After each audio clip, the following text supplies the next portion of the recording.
أعوذ بالله من الشيطان الرجيم. بسم الله الرحمن الرحيم. يا أيها المزمل قم الليل إلا قليلا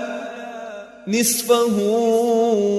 أو انقص منه قليلا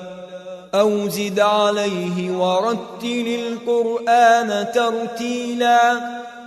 إنا سنلقي عليك قولا ثقيلا إن ناشئة الليل هي أشد وطئا وأقوم قيلا إن لك في النهار سبحا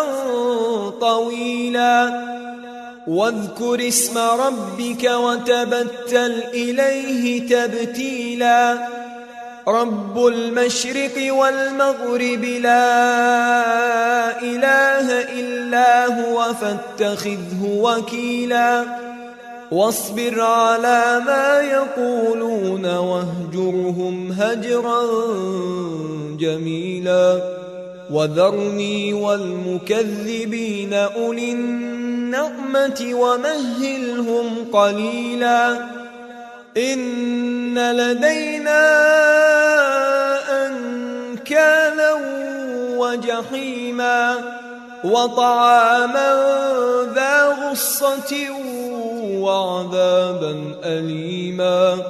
يوم ترجف الأرض والجبال وكانت الجبال كثيبا مهيلا إنا أرسلنا إليكم رسولا شاهدا عليكم كما أرسلنا إلى فرعون رسولا فعصى فرعون الرسول فأخذناه أخذا وبيلا فكيف تتقون إن كفرتم يوما يجعل الولدان شيبا السماء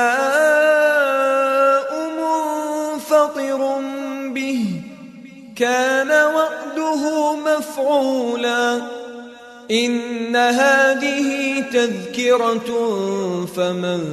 شاء اتخذ إلى ربه سبيلا إن ربك يعلم أنك تقوم أدنى من ثلثي الليل ونصفه وثلثه وطائفة من الذين معك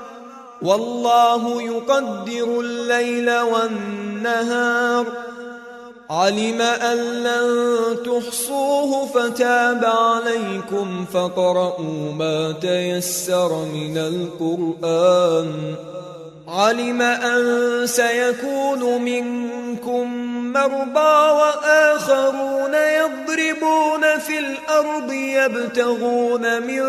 فضل الله وآخرون يقاتلون في سبيل الله فاقرؤوا ما تيسر منه